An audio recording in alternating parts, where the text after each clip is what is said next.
এই জন্য কিয়ামতে আল্লাহ প্রথমে নেবে, কিন্তু কাফার নাম নেবেন না, উনি প্রথম নেবেন জাব্বার আর কাহার। এই ভয়ঙ্কর দুইটা নাম নিলে নবী পর্যন্ত তাকাতে সাহস পাবে না। সাধারণ মানুষ তো দূরের কথা, বিশ্ব নবীর মতো মানুষও 50 বছর সেজদায় পড়ে থাকবে, মাথা তুলতে সাহস পাবে না। এই জাব্বার আর কাহার নাম নিয়ে বিচার আরম্ভ হবে। আলাদাভাবে ওনারা যখন ডাক দিয়ে পর্দা দিয়ে ঘিরে বলবে, এগুলো করেছিলি বল। স্বীকার যখন করবে যে আল্লাহ আমার উপায় নেই, আমি করেছিলাম নফসের ধোকায়, শয়তানের জালে পড়ে, তুমি তো গাফফার, এই নামে আমারে মাফ করে দাও। আমি হাদিসটার টিকা পড়তে গিয়ে কেঁদে ফেলেছি। ডাক দিয়ে বলবে রব্বুল আলামিন, হে আমার বান্দা, কাউকে বলবি না, যাদের গোপনে মাফ করে দিলাম।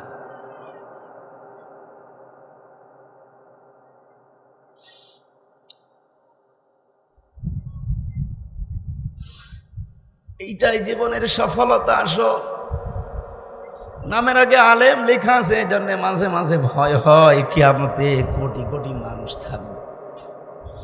এই 50 জন মানুষের সামনে বললাম না, 22 দিনের হিসাব যদি তুলে ধরে তাই আমার মাথা কাটা যাবে।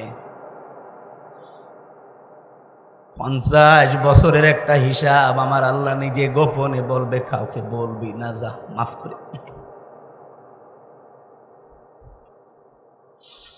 ফামান যুহযিহা আনিন নারি ওয়া উদখিলাল জান্নাতা ফাকাদ ফাজ। এটা মাজিক। সূরা আলে ইমরানের 185 নম্বর আয়াতের মাঝের অংশে আছে, আল্লাহ পাক বলেন, ওই লোকটার জীবন সফল হয়ে গেছে, হবে না, হয়ে গেছে, যাকে আল্লাহ জাহান্নামের আগুন থেকে মুক্ত করে বলবে, যা তোরে জান্নাত দিয়ে দিলাম, এই লোকটার জীবন আসল সফল। সুবহানাল্লাহ বলতে পারে। এটা তো 1 নাম্বার কথা। 2 নাম্বার আয়াতের তাফসীর হচ্ছে, যেই মানুষটাকে দুনিয়ার এই জীবনে আল্লাহ আস্তে আস্তে জাহান্নামের কাজগুলো ছেড়ে দেওয়ার সুযোগ দেবে আর জান্নাতের কাজগুলো আস্তে আস্তে করার তৌফিক দেবে, আল্লাহ বলেন ওই লোকটার জীবন সফল। আপনি এবার নিজের দিকে তাকিয়ে বলেন তো, জাহান্নামের কাজগুলো কি আস্তে আস্তে ছেড়ে দিতে পারছেন? জান্নাতের কাজের দিকে আস্তে আস্তে এগিয়ে যেতে পারছেন? চ্যানেলটি সাবস্ক্রাইব করে আমাদের সঙ্গেই থাকুন। আলহামদুলিল্লাহির রহিমির রহমান আল্লাযী খালাকনা লিল ইবাদাতি ওয়াল জান ওয়া খাসসানা বিত তাকরীমি বাইনাল হায়াওয়ান ওয়া নাশহাদু আল লা ইলাহা ইল্লাল্লাহু ওয়াহদাহু লা শারীকা লাহু শাহাদাতাম মুওসিলাতান ইলাল জিনান ওয়া নাশহাদু আন্না মুহাম্মাদান আবদুহু ওয়া রাসূলুহুল মাবউসু ফীনা বিল হুদা ওয়া দীনিল হাক্কি লিইয়ুযহিরাহু আলাল আদিয়ান সাল্লাল্লাহু আলাইহি ওয়া আলা আলিহি ওয়া আসহাবিহিল কিরাম মা দামা শামসু ওয়াল কমারু বিজরিয়ান والسماء رفعها ووضع الميزان فقد قال الله تعالى في كلامه المجيد وبرهانه التوحيد أعوذ بالله من الشيطان الرجيم بسم الله الرحمن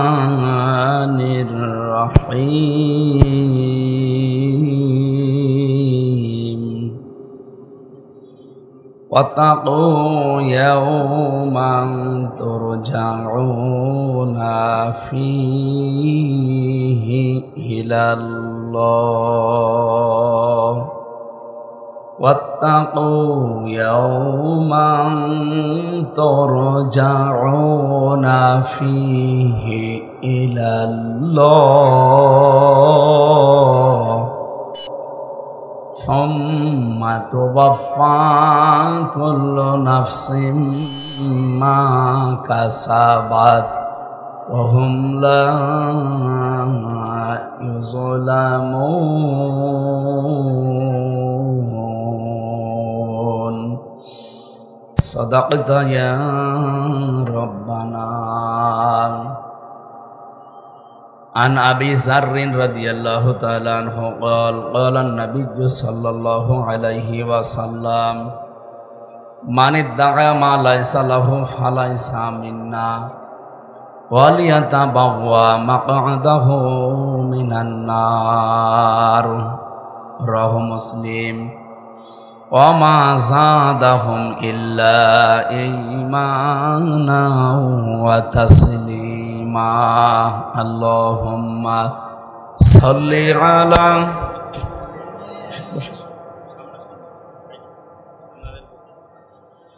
وعلى آل سيدنا. ঠিক আছে দেখ।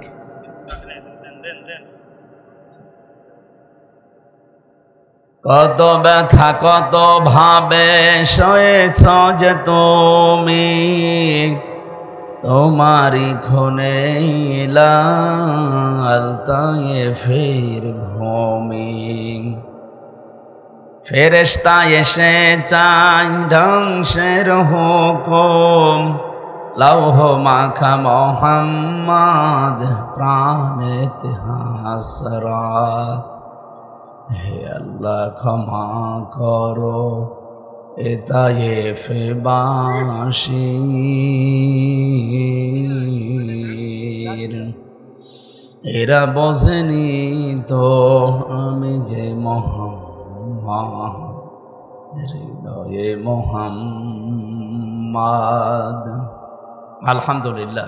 বাংলাদেশের ঐতিহ্যবাহী জেলা ঝিনাইদহ হরিণাকুণ্ড থানার অন্তর্গত। এটা ব্যাকওয়ার্ড সাইডে পড়ে গেছে।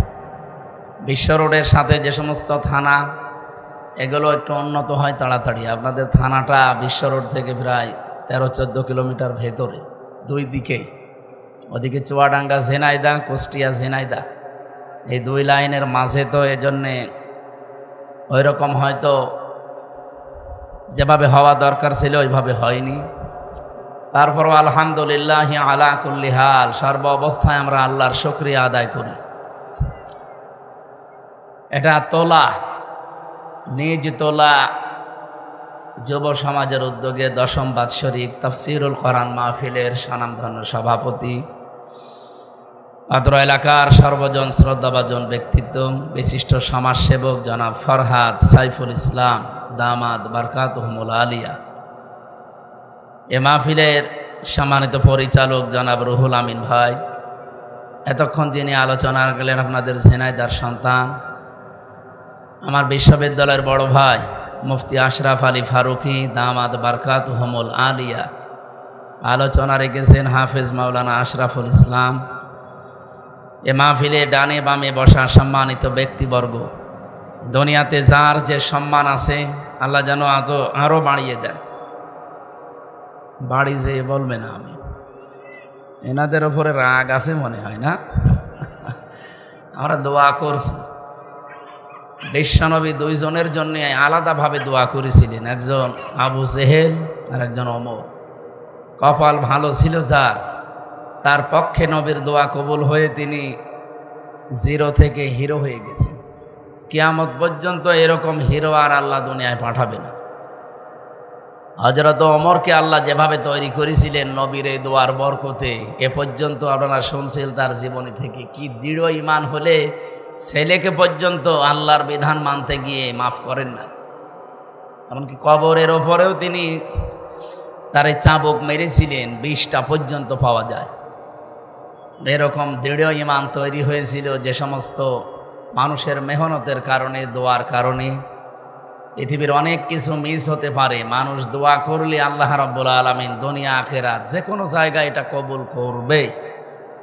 ওয়াকালা রাব্বুকুম উদউনি আস্তাজিব লাকুম, আমাকে ডাকো, আমার কাছে দোয়া করো, আমি আল্লাহ দোয়ার সাড়া দেব, যেহেতু ওনার নিজের ঘোষণা। এই সম্মানিত ব্যক্তিবর্গ যারা এখানে বসে আছেন, এদের সম্মান না থাকলে আপনারা এখানে বসতে দিতেন না। মানুষের সম্মান যে কোথায় আছে আমরা অনেকে এখনো জানি না। আল্লাহ রাব্বুল আলামিন জানিয়েছেন, ইয়ারফাউল্লাহুল্লাযীনা আমানু মিনকুম ওয়াল্লাযীনা উতুল ইলমা দারাজাত। শব্দের দিকে খেয়াল করেন। এটা সূরা মুজাদালার 11 নম্বর আয়াতের মাঝের অংশে আছে। আল্লাহ বলেন ইয়ারফা, রফা ইয়ারফা মানে উঁচু করা। এখানে আল্লাহ নিজে কর্তা, ফাইল। আল্লাহ বলছেন আমি উঁচা করছি এবং করতেই থাকব।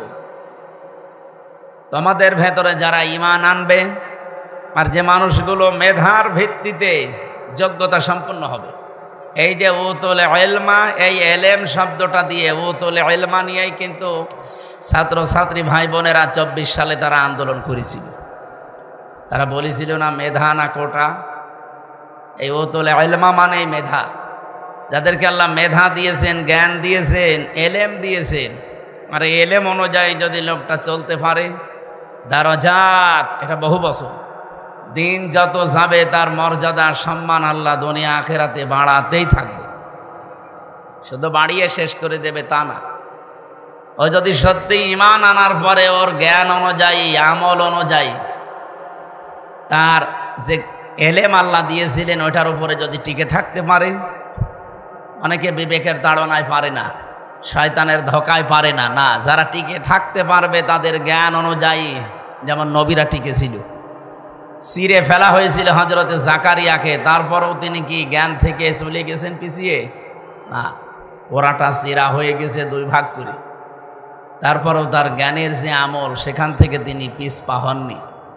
হযরতে ইব্রাহিম আলাইহিস সালাম আমাদের জাতির পিতা, তাকে আগুনে পর্যন্ত ফেলে দিয়েছিল, তিনি তার জ্ঞান থেকে কি পেছনে হটেছিলেন? যেন জ্ঞান অনুযায়ী টিকে থাকার যোগ্যতা আল্লাহ সবাইকে দেয় না। যারা এই যোগ্যতা পেয়েছে, আপনি দেখবেন দিন যত যাবে তাদের মর্যাদা আল্লাহ বাড়াতেই থাকবে। এই জন্য ইয়ারফা দিয়েছে। আজকে যারা বসে আছে আমার ডানে বামে, এরা সম্মানিত। আমরা চাই এরা শুধু দুনিয়ায় না, যেহেতু আর কয় বছর পরে আমাদের জীবন শেষ। পৃথিবীর প্রতিটি মানুষের হায়াত সমান।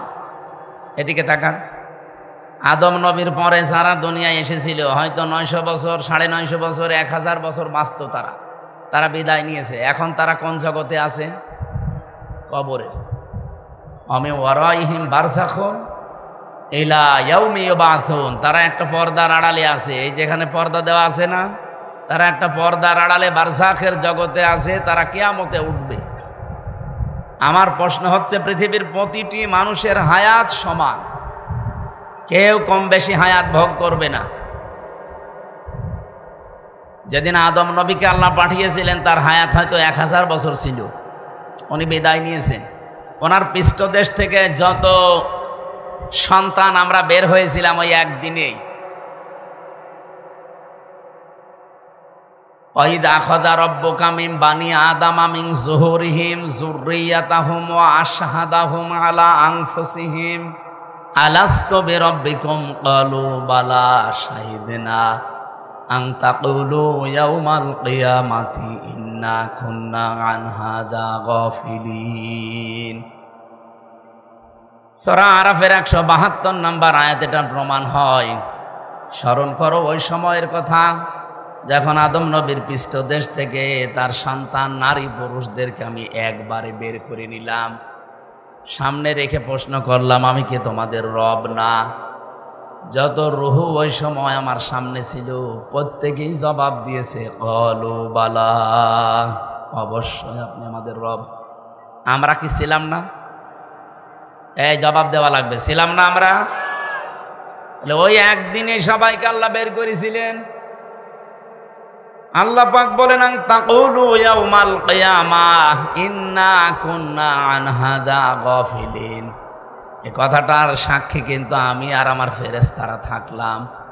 সবাই যে বললে ক্বালু বালা, যে অবশ্যই আপনি আমাদের রব। এই যে শাহিদ না বহু বচন দিয়েছেন, শুধুমাত্র আমি আল্লাহ একা না, আমার ফেরেশতারা এবং তোমরা নিজেরাও সাক্ষী এ বিষয়ে। কিয়ামতের দিন এই সম্পর্কে আমি কিন্তু প্রথমে 5টা প্রশ্ন করব। মা তাযালু কদামা বানি আদামা আবদি ইয়াউমাল কিয়ামাতি হাত্তা ইসালান খামসিন। এখানে 5টা বিষয় আছে। নবীজি বলেন কিয়ামতে আল্লাহ প্রতিটি মানুষকে তার নিজের সামনে দাঁড় করাবেন। প্রত্যেকটি মানুষকে আল্লাহ নিজের সামনে দাঁড় করাবেন আলাদা আলাদা। প্রতিটি মানুষকে, কথাটা মনে রাখেন, মা তাজালু কদামা বানি আদম আবদিন ইয়াউমাল কিয়ামাতি আন উমরিহি ফিমা আফনা ওয়াং শাবাবিহি ফিমা আবলা ওয়া আম্মালিহি মিন আইনা ইকতাসাবাহু ওয়া ফিমা আনফাকাহু ওয়া আন ইলমিহি মাযা আমিলা ফিহি। মুত্তাফাকুন আলাইহি। ও ঝিনাইদহবাসী, আজকের ওয়াজ আমার নিজের জন্যে। যারা যারা কানের কোহরে এটা পৌঁছায় আপনি মনে করবেন এটা আমার জন্যে। বিশ্বনবী যদি এখন বেঁচে থাকতেন, এই হরিণাখণ্ড এই ময়দানে এসে যদি এই কথাগুলো শুনতেন, আপনি যেভাবে মনোযোগ দিয়ে শুনতেন ওইভাবে শোনা লাগবে। কারণ নবী এখন নেই, আমি নবীর ওয়ারিস। আচ্ছা, সব এখন বাদ। যেহেতু কিয়ামতে প্রতিটি মানুষকে আল্লাহ নিজের সামনে দাঁড় করাবেন, আমি এখানে দুইটা পয়েন্ট পেয়েছি। এক নাম্বারে সাধারণ জেনারেল ভাবে সবাই আলাদা আলাদা দাঁড়াবে। যেহেতু আমরা সবাই জেনারেল মানুষ, এখানে প্রত্যেকেই কিন্তু আলাদা দাঁড়ানো লাগবে। এবার নিজের দিকে তাকিয়ে ভাবেন তো, আপনি যদি সত্যিই দাঁড়ান আল্লাহর সামনে, আপনার যা জীবন আপনি সত্যিই কি জবাব দেওয়ার মতো? আমার এই 33 বছরের দিকে আমি এখন তাকালাম। আমি একা একা থাকলে আমার মাঝে মাঝে মনে হয় যদি আল্লাহ এখনই দাঁড় করিয়ে বলে, হামজা 2024 সালের এমনকি 2025 সালের মার্চ মাসের 31 তারিখ পর্যন্ত তোরে মাফ করে দিলাম, যা হিসাব দেওয়া লাগবে না। শুধু এপ্রিল মাসের এই 22 তারিখ 1 থেকে 22 দিনের হিসাব দিয়ে জান্নাতে চলে যা। আমার তো মনে হয় 22 দিনের হিসাব দেওয়া আমার দ্বারা সম্ভব না। আপনারা পারবেন না? আপনারা পারবেন? এ হুজুর পারবে, এ হুজুর পারবে, গাড়ি বড় বড় আছে। হিসাবে শব্দটা যে কত কঠিন। যাদের জীবনে টেন্ডেন্সি তৈরি হয়ে গেছে যে আমার হিসাব দেওয়া লাগবে, আল্লাহর কসম তার জীবন পরিচ্ছন্ন হয়ে যাবে। ওই যে মক্কার ওই মানুষগুলো কেন এত পরিবর্তন হয়েছে, ওদেরকে যখন কিয়ামতের এই হিসাবের নিকাশ যখন মিলিয়ে দিয়েছে নবীজি, বিশ্বনবী তাদেরকে আখেরাতে কিয়ামতে এই ময়দানে মাহশরের কথাগুলো বলতেন যে এই জীবন না, আর একটা জীবন সামনে আসতেছে। 50 আলফা সানা মিম্মা তাউদ্দু, 1-2 করে যেভাবে গণনা করো, কিয়ামতের এক একটা দিন হবে এরকম 50,000 বছরের মতো লম্বা। এটা কঠিন। এই জায়গাটায় মনে করেন আমরা নিজেরা দাঁড়িয়ে আছি।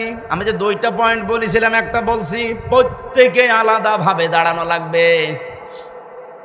আমি তো বললাম আমার এই 22 দিনের হিসাব এখনো মেলানো সম্ভব হয়নি, তাদের 33 বছর পুরাটা তো বাদই দিলাম। আমার চাইতে ভাই আরো বয়স্ক, উনি যদি এখনই চোখ বন্ধ হয়ে যায়, আল্লাহ ওনাকে সামনে দাঁড় করিয়ে বলবে, বেটা বল, এই যে তোর 50 বছরের একটা হায়াত কাটালি আমার দুনিয়াতে, কি করে কাটালি বল দেখি।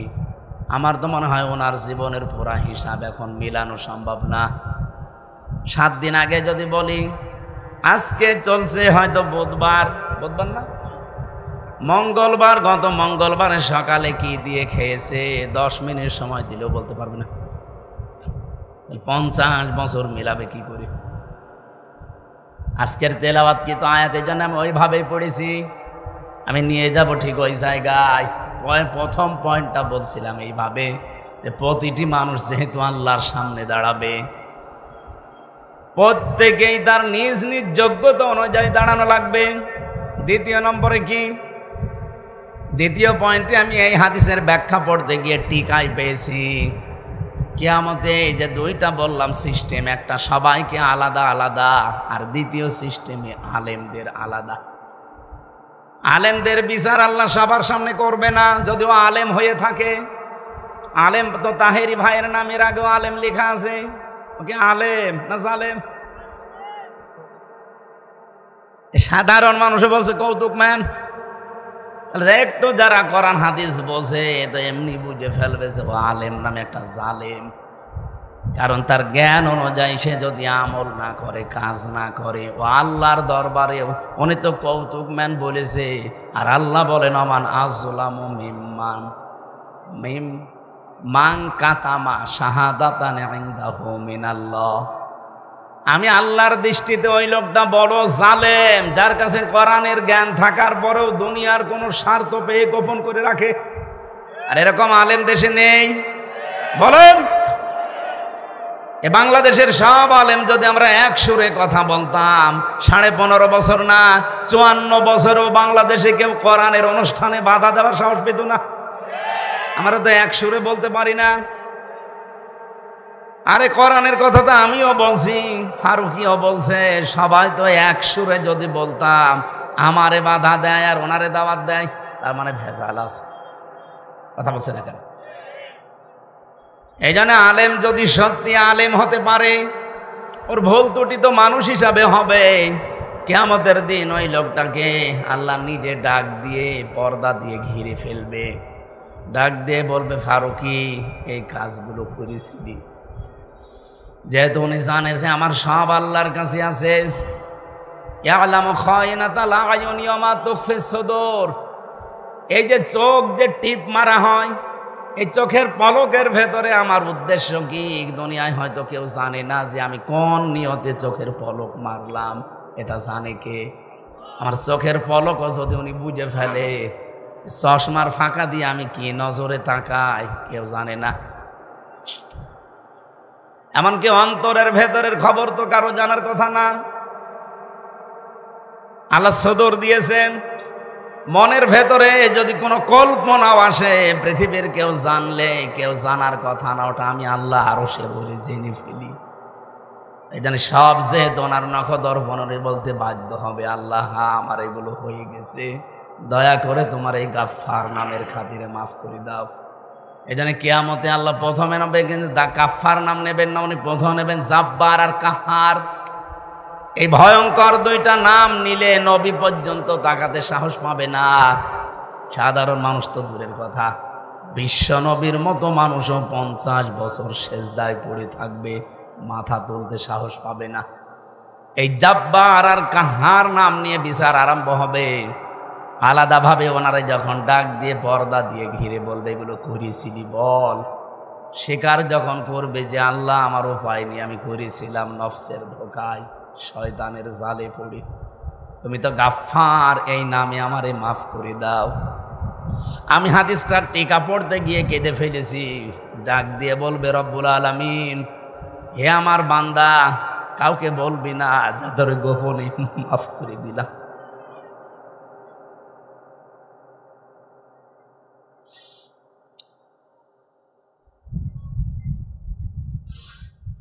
এইটাই জীবনের সফলতা। আসো, নামের আগে আলেম লেখা আছে, এই জন্য মাঝে মাঝে ভয় হয় কিয়ামতে কোটি কোটি মানুষ থাকবে। এই 50 জন মানুষের সামনে বললাম না, 22 দিনের হিসাব যদি তুলে ধরে, তাই আমার মাথা কাটা যাবে। 50 বছরের একটা হিসাব আমার আল্লাহ নিজে গোপনে বলবে, কাউকে বলবি না, যা মাফ করে। ফামান যুহযিহা আনিন নারি ওয়া উদখিলাল জান্নাতা ফাকাদ ফাজ। এটা মাজিক। সূরা আলে ইমরানের 185 নম্বর আয়াতের মাঝের অংশে আছে, আল্লাহ পাক বলেন, ওই লোকটার জীবন সফল হয়ে গেছে, হবে না, হয়ে গেছে, যাকে আল্লাহ জাহান্নামের আগুন থেকে মুক্ত করে বলবে, যা তোরে জান্নাত দিয়ে দিলাম, এই লোকটার জীবন আসল সফল। সুবহানাল্লাহ বলতে পারেন?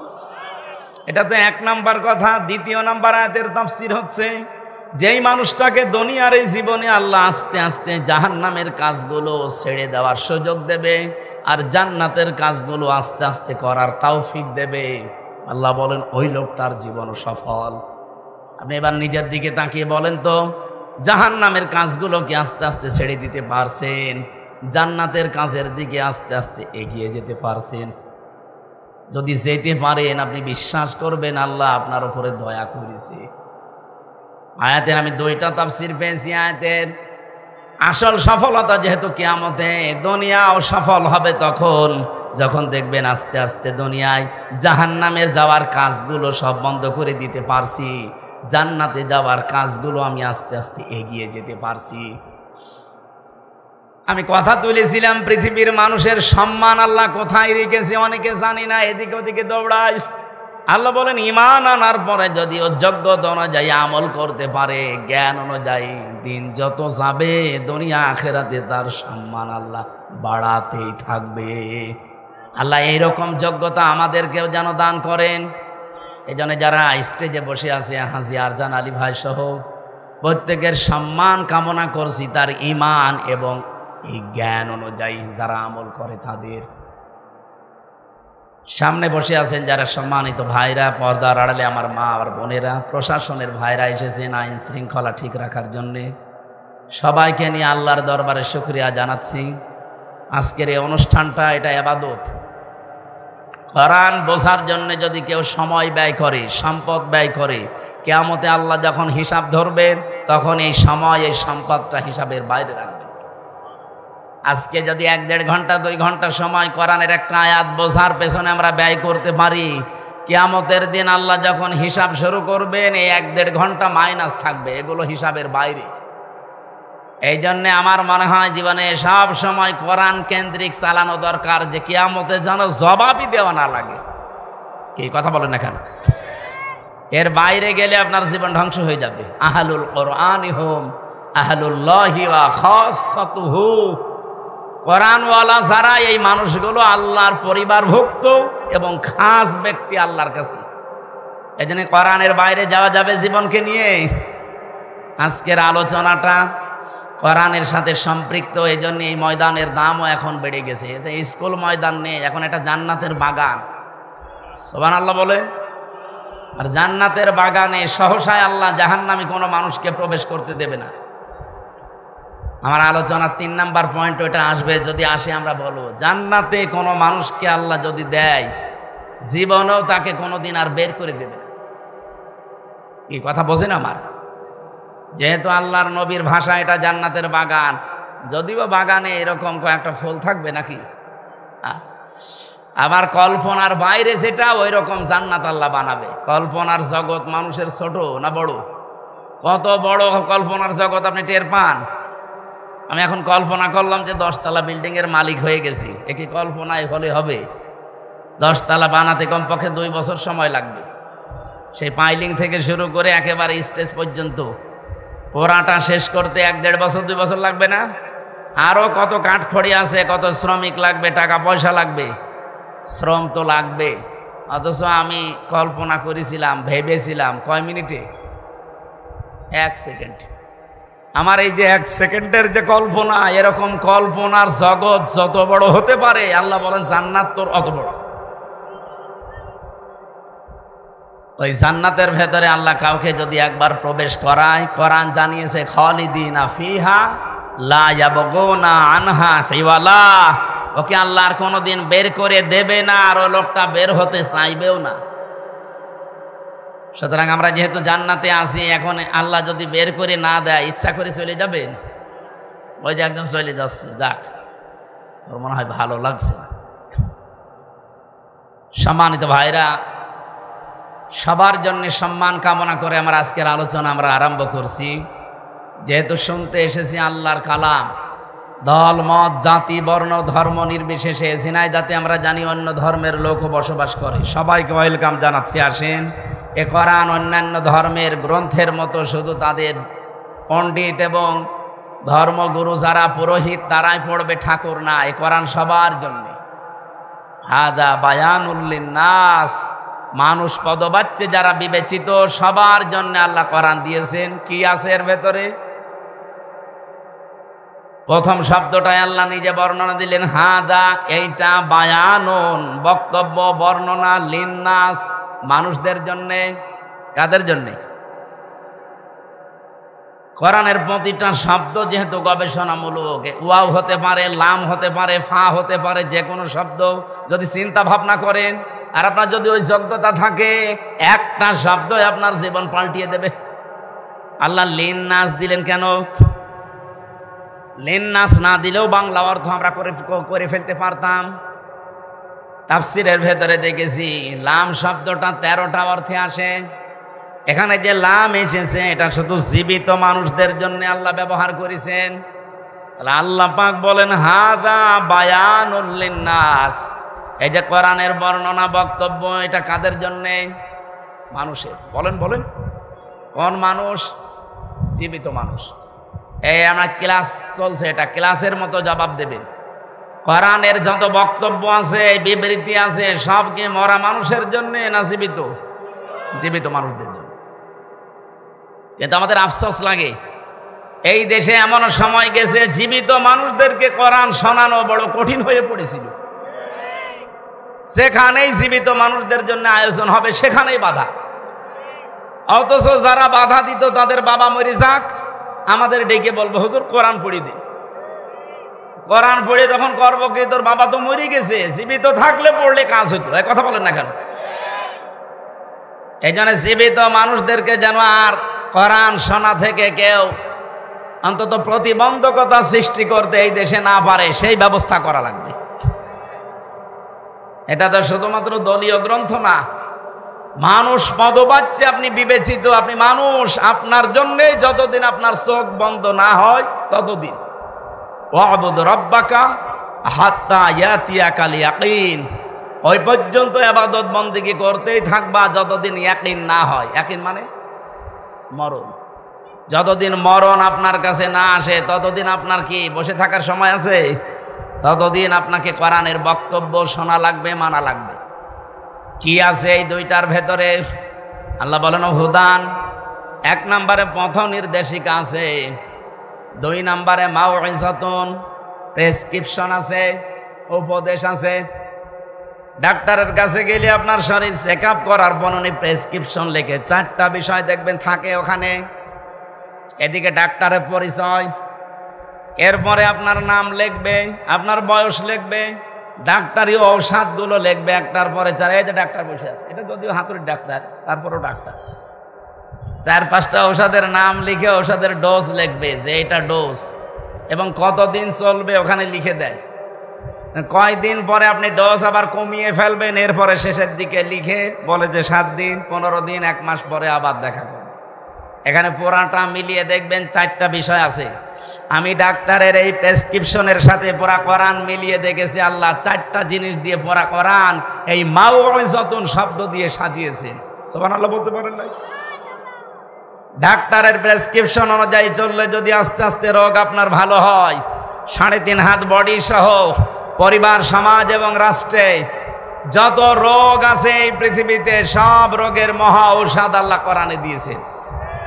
আনুনাজ্জিলু মিনাল কোরআনি মা হুয়া শিফাউ ওয়া রাহমাতুল লিল মুমিনিন, এ কোরআন নাযিল করার ধারাবাহিকতা এমন এমন বিধান আমি দিয়েছি যেটা পৃথিবীতে মুমিনদের জন্য রোগ মুক্তির কারণ।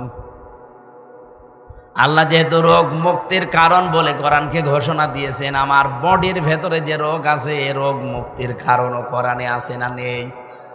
আমরা এই যে আলোতে থাকি যারা বেশি, কোরআনে কারিমে 1500 বছর আগে আমার আল্লাহ এই তথ্যটা দিয়েছেন, অথচ বিজ্ঞান প্রমাণ করেছে মাত্র 17 সালে, 2017 সালে।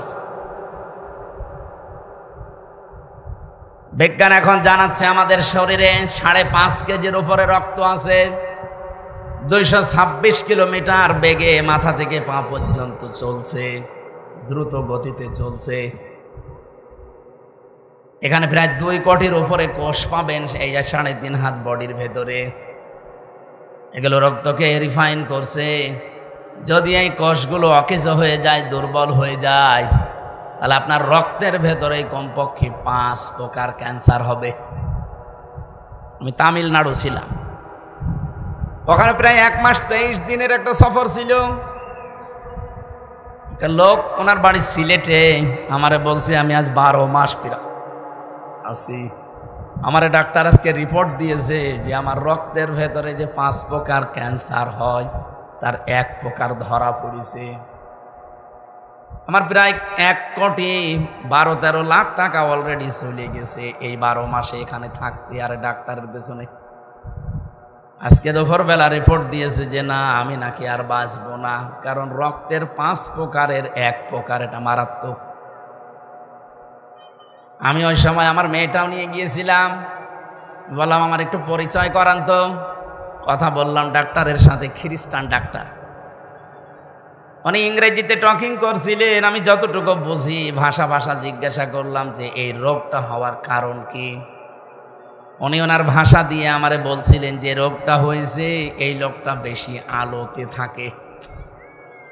আমাদের শরীরের ভেতরে যে লোমকূপগুলো আছে, এই যে লোম, এগুলো আল্লাহ খেলা করার জন্য দেয়নি। এগুলোর ভেতরে অন্ধকার আর আলো প্রবেশ করে। এরপরে যেটা আছে, এই চামড়ার পরে যে অবস্থানটা, একটা পাতলা চিকন পাতলা একটা পর্দা দেওয়া আছে। এই আলো আর অন্ধকার গুলো প্রবেশ করে রক্তের ভেতরে মেশে এগুলো পুরা শরীরকে রিফাইন করার জন্যে 24 ঘন্টা এর ভেতরে কাজ করছে অজানা এক শক্তি। খ্রিস্টান তো, ও অজানা এক শক্তি বলেছে, কিন্তু আমি কোরআনে সূরা ওয়াকিয়ার তাফসিরে হাদিসের পাতার ব্যাখ্যায় পেয়েছি এটা অজানা শক্তি না, এটা হচ্ছে ফেরেশতা।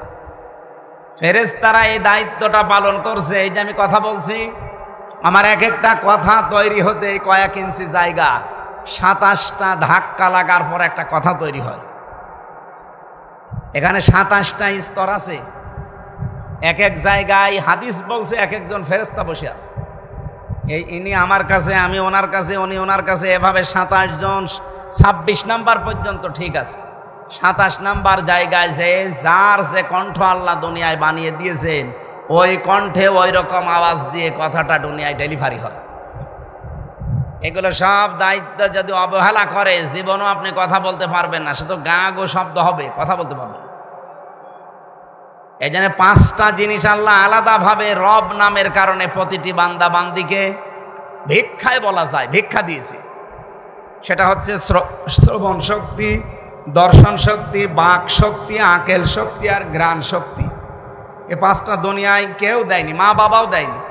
মা বাবার বীর্য দিয়ে আনলে আমি কম্পিউটারের ভেতরে পেয়েছি বিজ্ঞানের মতামত, মায়ের বীর্য দিয়ে আল্লাহ 4টা, বাবার এই নাপাক পানি দিয়ে আল্লাহ 4টা। চুল, রগ, হাড় আর পর্দা, রক্ত, গোশত, চর্বি আর চামড়া। এই 4-8টা জিনিস যখন এক হয়, আল্লাহ নিজে তার পক্ষ থেকে আরো 5টা জিনিস আলাদাভাবে ওই রব নামের কারণে দান করে। ওয়াজআলা লাকুমুস সামআ ওয়াল আবসারা ওয়াল আফইদা। এটা সূরা নাহালের ভেতরে আছে, 14 নম্বর পারা, 14 নম্বর পৃষ্ঠা, 13 নম্বর লাইনের 78 নম্বর আয়াতের মাঝে আছে এই তথ্য। আপনি নোট করে নিয়ে বাড়ি যেয়ে মিলাবেন। আল্লাহ বলেন এই 5টা জিনিস আমি নিজের পক্ষ থেকে দান করলাম। আমি যদি একটাও কম দিতাম দুনিয়ায় আসতে, কিন্তু পূর্ণাঙ্গ হয়ে আসতে না। বলেন তো, আল্লাহ যদি এই যে বাক শক্তি না দিত, কথা যেটা বলি, তাহলে দুনিয়ায় আসতাম বোবা হয়ে। বোবা আসে না অনেক বোবা? ওই জিনিসটা আল্লাহ তারে দেয়নি। যদি আল্লাহ দর্শন শক্তি না দিত, দুনিয়ায় আপনি আসতেন ঠিক, কিন্তু কানা হয়ে আসতেন। অনেক কানা আসে না? তার মানে ওই জিনিসটা আল্লাহ তারে দেয়নি। মাঝে মাঝে এই জন্য এই 5টা জিনিস নিয়ে একটু ভাবি, আল্লাহ যদি একটাও কম দিতে, মানুষ আমারে হামজা বলে ডাকতো না। যদি দর্শন শক্তি না পেতাম, মানুষ বলতো কানা। কি বলতো? কানা হামজা। আমার যদি সত্যি বাক শক্তি না থাকতো, কথা বলতে না পারতাম, বলতো বোবা হামজা। যদি কান না থাকতো, সত্যি মানুষ আমারে ডাকতো কালা হামজা বলে। শুনতে খুব ভালো লাগতো না? বলেন। একবার কুমিল্লাতে খাবার খাচ্ছিলাম এক মাহফিলে, গণহারে খাবার দিয়েছে। পাশে দেখে এক অন্ধ বসে খাবার খাচ্ছে, সাথে আমি টের পাইনি। হঠাৎ করে দেখলাম বিদ্যুৎ চলে গেল। আমরা তো চিল্লা পাল্লা করছে, ওই তাড়াতাড়ি বিদ্যুতের ব্যবস্থা করেন, অথবা জেনারেটর লাগান, আলো নিয়ে আসেন। অন্ধ আমার হাত চেপে ধরে বলছে, হুজুর মাত্র 1.5-2 মিনিট কারেন্ট চলে গেছে, আপনি চিল্লাচ্ছেন। অথচ আজ 42 বছর আমার জীবনে কোনো কারেন্ট নেই। উনি আমারে বলছে আমার চোখ ভালো ছিল, ছোটবেলা আমি দেখতে পেতাম, হঠাৎ টাইফয়েড হওয়ার কারণে আমার চোখটা নষ্ট হয়ে গেছে। আজ 42 বছর হয়ে গেল আমি দেখতে পাই না। ওই দিন এই অন্ধ আমার একটা তথ্য জানিয়েছিল যে যারা চোখওয়ালা মানুষ তারা তো এমনি দেখে, আর ঘুমিয়ে থাকলে তারা স্বপ্নেও দেখে। কিন্তু আমি যারা অন্ধ, যারা আমরা এমনি তো দেখতে পাই না, ঘুমিয়ে থাকলে স্বপ্নে দেখি, কিন্তু কিছু দেখি না, শুধু আওয়াজ শুনি। এই যে ওয়াজআলা লাকুমুস সামআ ওয়াল আবসারা, এই যে বাসার শব্দটার ব্যাখ্যায় পড়ছিলাম তাফসিরে, আল্লাহ যদি সত্যি আপনাকে আমাকে এটা বানানোর সময় না দিতেন, কত রকমের সমস্যা হতো, আর কত রকমের উল্টা পাল্টা নামে মানুষ ডাকতো। আল্লাহ পাক বলেন, আমি দয়া করে এগুলো দিয়ে তোকে দুনিয়ার ময়দান থেকে বের করে নিয়ে এসেছি, মায়ের পেট থেকে পৃথিবীর ময়দানে। কিন্তু যে জিনিস দিয়ে তোকে সুস্থ রাখার দরকার, এই লোমকূপগুলো, কিছুই মনে করি না এগুলো। খ্রিস্টান ডাক্তাররে বলেছিলাম যে লোমকূপের এত কাজ কি, উনি এই 2017 সালের এই তথ্যগুলো আমাকে ইংরেজিতে দিলেন। এখন নোবেল পর্যন্ত পেয়েছে এর উপর একজন। এই যে সারা দিন যে আলোগুলো আমাদের শরীরে প্রবেশ করে 12 ঘন্টা, রাতও আল্লাহ কিন্তু 12 ঘন্টা দিয়েছেন। কি এটা তো খেলা করার জন্য দেয়নি, যেহেতু রাত অন্ধকার, এই জন্য অন্ধকার আপনার শরীরের ভেতরে প্রবেশ করা লাগবে। কিন্তু এই যে লোকটা, এর ক্যান্সার হওয়ার পেছনে রক্তের ভেতরে কারণ এই আলোতে বেশি থাকতো। এমনিতে দিনের আলোতে থাকতো 12 ঘন্টা, রাতের বেলায়ও কম্পিউটারের আলো, মোবাইলের আলো, এমনি আলো জ্বালিয়ে ঘুমাইতো। অথচ এই হাদিসটা 1500 বছর আগের, নবীজি জানিয়েছেন যখন রাতে ঘুমাতে যাবে আলো বন্ধ করে ঘুমাবে। ওই সময় হয়তো 1500 বছর আগে বিজ্ঞানের এত উৎকর্ষ হয়নি, নবীজি হয়তো এ পর্যন্ত বলতে পারেননি যে রক্তের ভেতরে ক্যান্সার থেকে বাঁচার জন্যে আমি লাইট বন্ধ, আলো বন্ধ করে ঘুমাতে বললাম, এটা বলেননি। কিন্তু বিজ্ঞান এখন এই তথ্য পেয়েছে যে কেন নবীজি আলো লিভি অন্ধকার করে ঘুমাতে বলেছিলেন। এইটাই তার কারণ, আপনাকে ক্যান্সার থেকে বাঁচাতে এটা সহায়তা করে। আর যত অন্ধকার করে ঘুমাবেন, ভিটামিন এই ভেতর থেকে, মাথার পেছন দিক থেকে একটা জিনিস বের হবে রাতের বেলা, অন্ধকার না হলে এটা বের হয় না। এটা যত বের হবে রক্তের সাথে মিশবে, আপনার রক্তে যে 5 প্রকার যে ক্যান্সার হয়, এখান থেকে আল্লাহ আপনাকে বাঁচিয়ে দেবে। এই লোকটা আলোতে বেশি থাকার কারণে এইটা বেশি হয়ে গিয়েছিল। খালি আলো প্রবেশ করেছে, অন্ধকারটা আসে নাই। আমি ওই দিন চিন্তা করছিলাম, আল্লাহ আমরা যে মাস্তানি করি, আমরা যে হাও খাও করি, আমাদের টাইট করার জন্য তো কিছুই লাগবে না, শুধু বলবা যে রক্তের ভেতরে একটা ক্যান্সার লাগিয়ে দিলাম, ওর তো 1,13,00,000 হয়েছে, আর আমার তো 14 বংশ বিক্রি করে একটা ঔষধের পয়সা হবে না।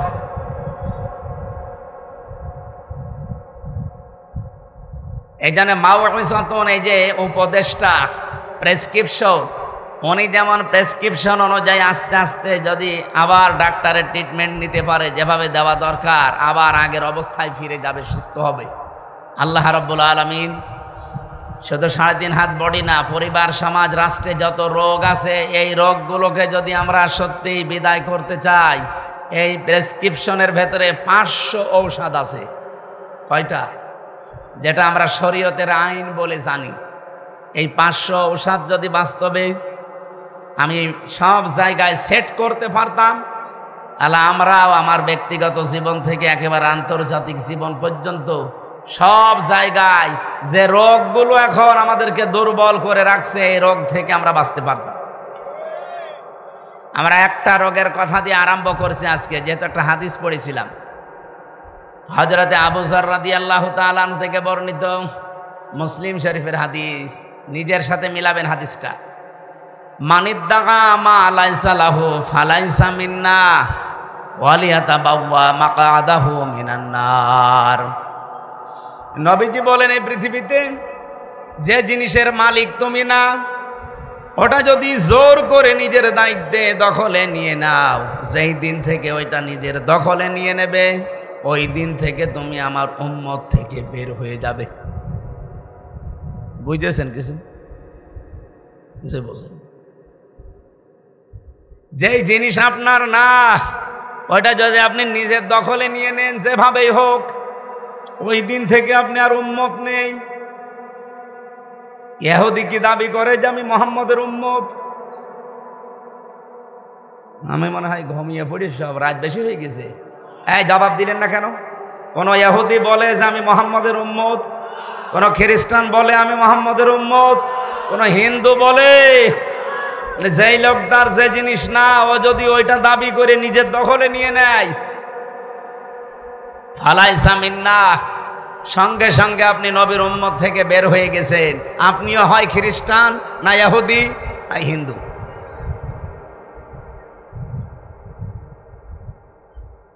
এই আপনারা যদি না বোঝেন আমি হাদিস বাদ দিই।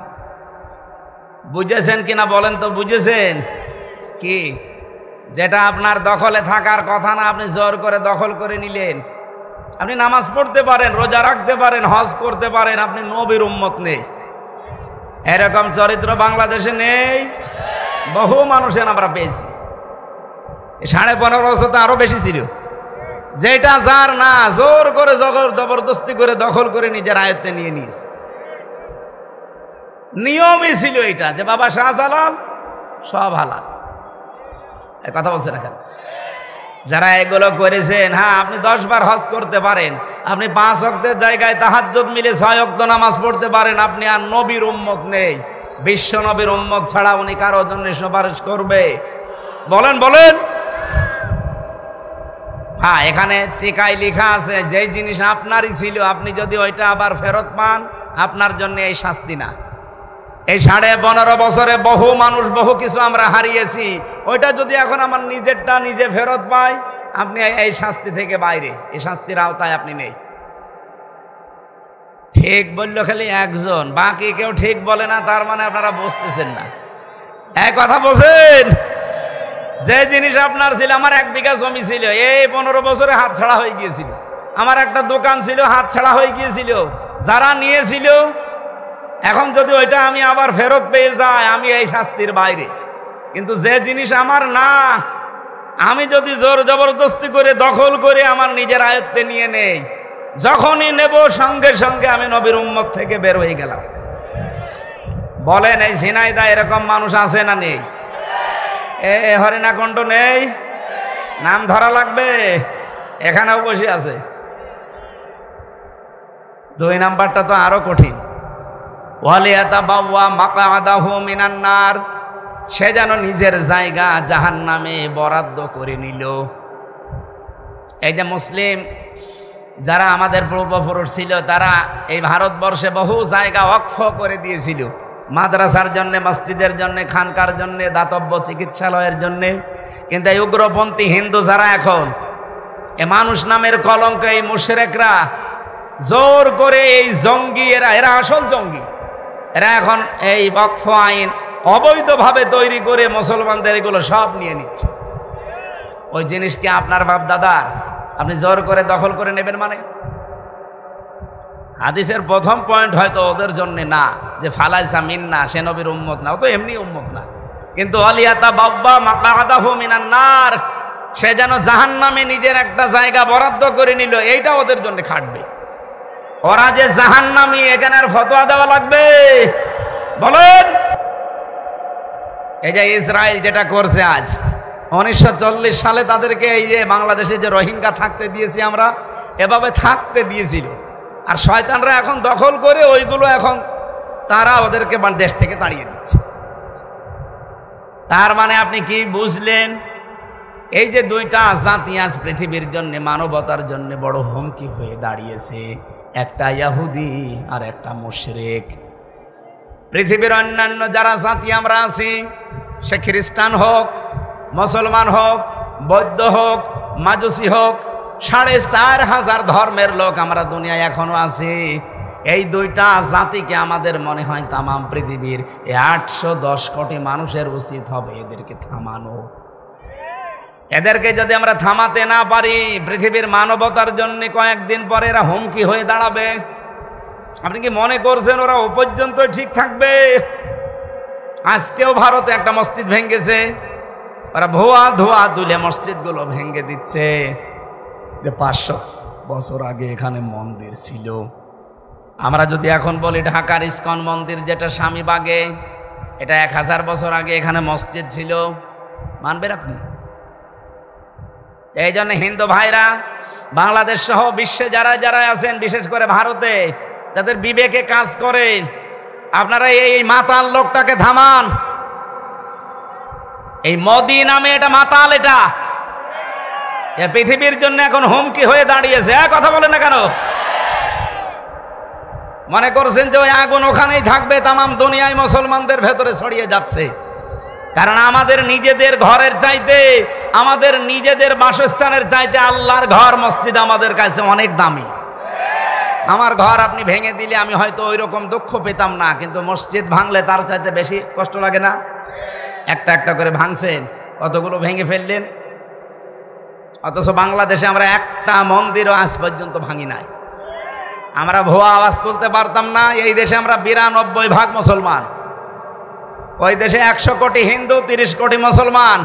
এই দেশে অন্তত আমরা 100 জনের 92 জন মুসলমান, আর 8 জন আছে অন্যান্য ধর্মের, হিন্দু মাত্র 4 জন। সেই হিসাবে আমরা যদি আওয়াজ তুলতাম এই দেশে একটা মন্দিরও রাখা যাবে না, এর নিচে 500 বছর আগে মসজিদ ছিল, কেমন মনে হইতো আপনার কাছে বলেন? এই জন্য অন্যান্য জাতির ভেতরে যাদের বিবেক আছে, ইমান নেই আমরাও জানি, কিন্তু বিবেকটা কাজে লাগান, এই মাতাল লোকটাকে আপনারা থামান। আর ইহুদিদের পেছনে যারা কাজ করছেন খ্রিস্টানরা, আমরা আহ্বান জানাবো পৃথিবীর এই মাতাল ট্রাম্প, এও একটা মাতাল, মাতালে মাতালে দোস্ত করিস, 2 মাতালের বন্ধুত্ব হয়েছে পৃথিবীতে। এই মাতালদেরকে যারা চালাচ্ছে তাদের ভেতরে 6 জনের নাম পেয়েছি আমি। 1 নম্বরে নেতানিয়াহু, এটা একটা নির্ভেজাল টাটকা শয়তান। আমি তার শয়তান দেখিনি, যদি দেখতাম আমার মনে হয় এই নেতানিয়াহু নামে যে লোকটা ইসরায়েলের প্রেসিডেন্ট, এইরকমই হইতো। শয়তান মনে হয় এইরকমই হইতো।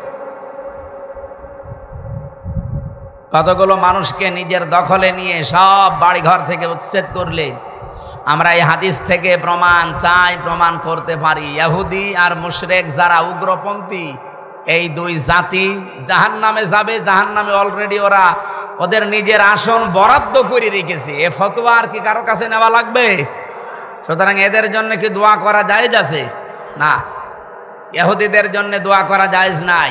অদরিবাত আলাইহিমুজ জিল্লাতু ওয়াল মাসকানা ওয়াবাউ বিগদাবিম মিনাল্লাহ। আল্লাহ পাক বলেন আমি ওদের জন্য 3টা শাস্তির ব্যবস্থা করলাম।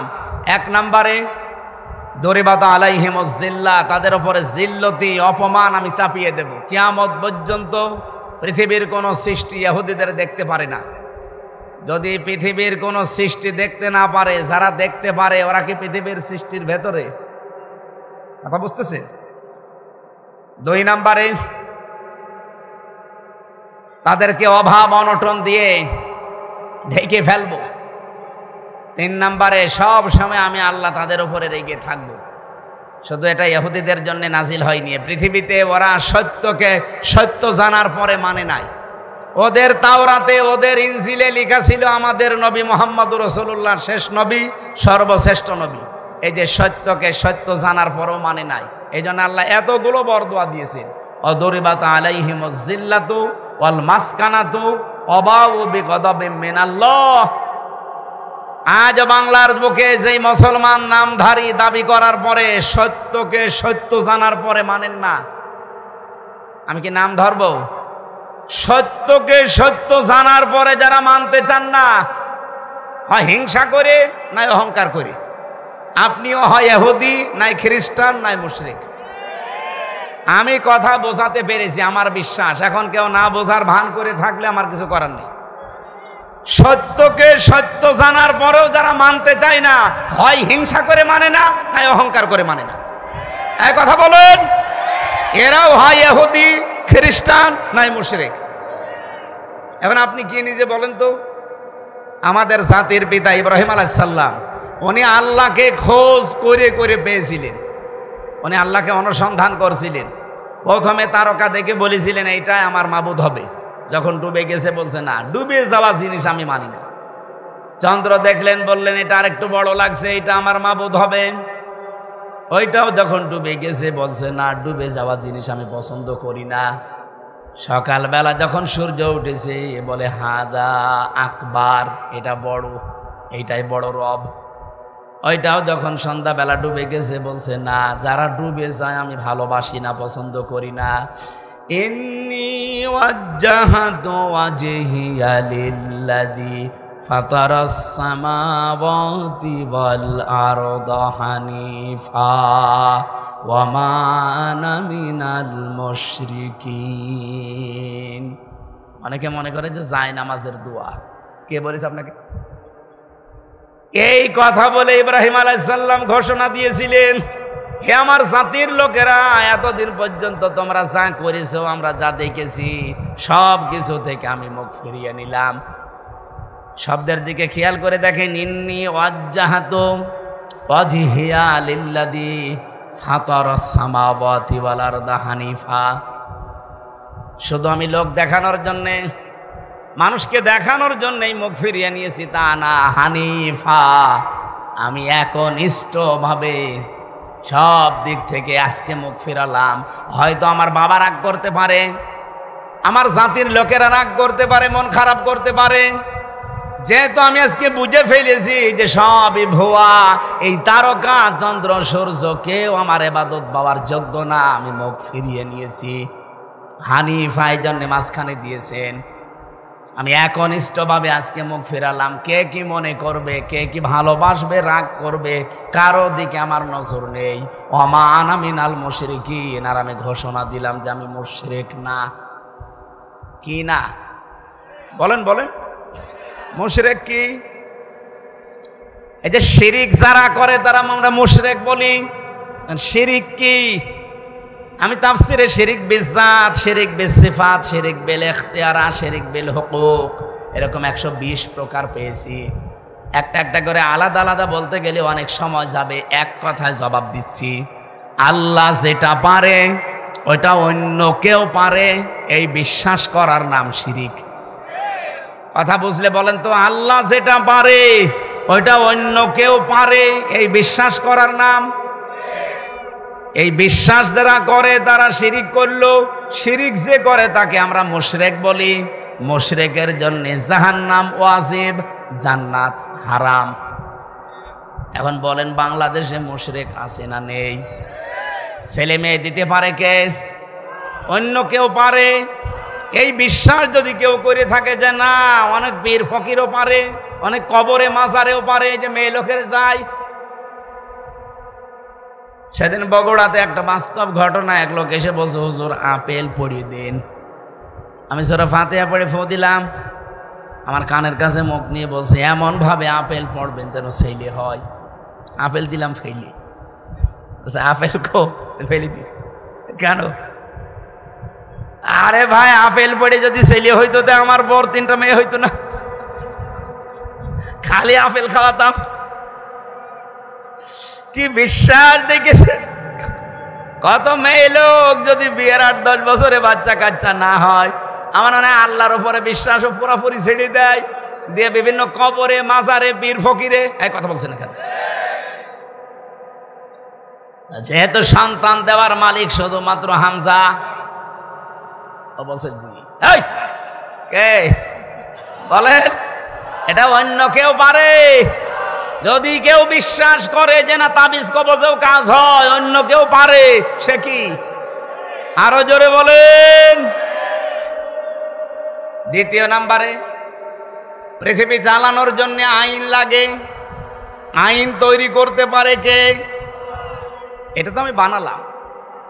সূরা আলে ইমরান 4 নম্বর পারা 9 নম্বর পৃষ্ঠা 3 নম্বর লাইনের 154 নম্বর আয়াতে আছে, মাঝের অংশে পাবেন, ইয়াকুলুনা হাল্লানা মিনাল আমরি মিন শাইইন কুল ইন্নাল আমরা কুল্লাহু লিল্লাহ।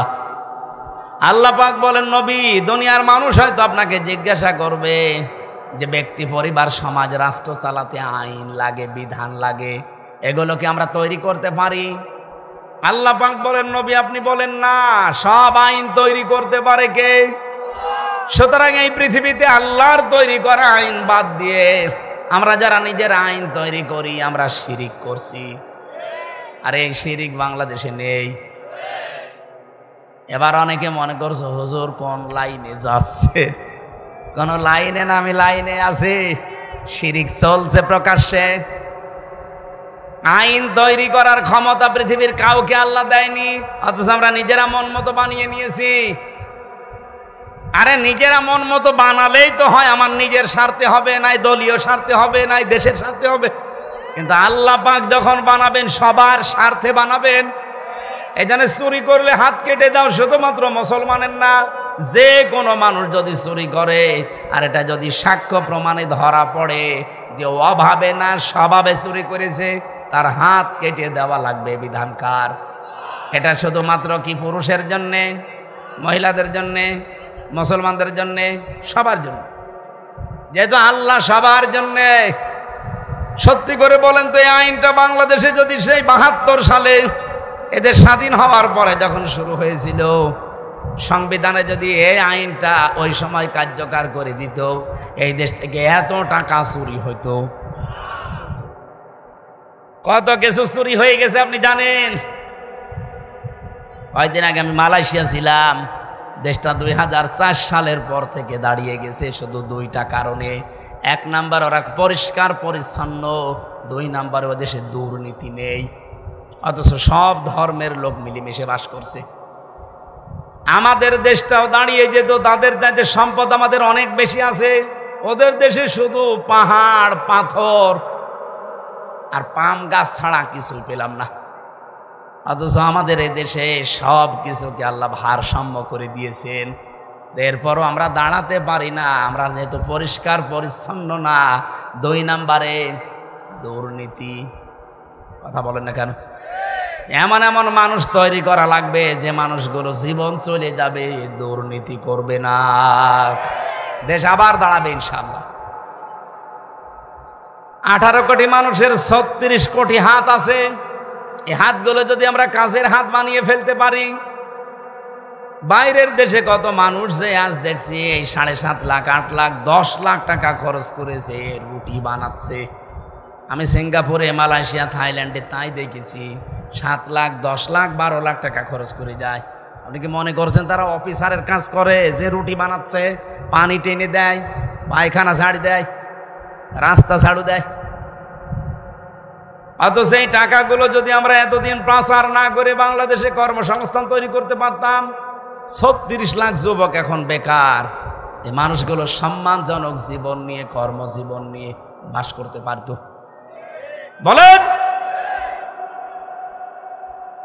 কয়েকদিন আগে আমি মৌলভীবাজার যাচ্ছিলাম,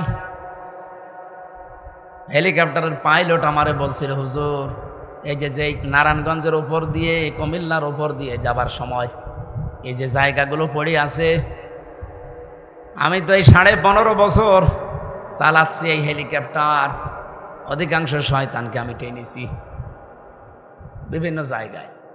আমি তো জানি শয়তানদের কাজ কারবার বার্তাগুলো। ওরা যদি এই টাকাগুলো পাচার না করে, চুরি না করে দেশে যদি কর্মসংস্থান বানিয়ে দিত, ওদের পালানোও লাগতো না, ওদের গালি খাওয়াও লাগতো না।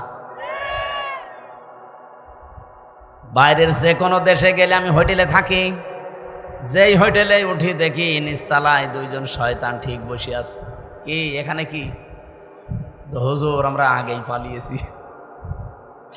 পালাবেন কেন? আপনার না 620টা বাড়ি।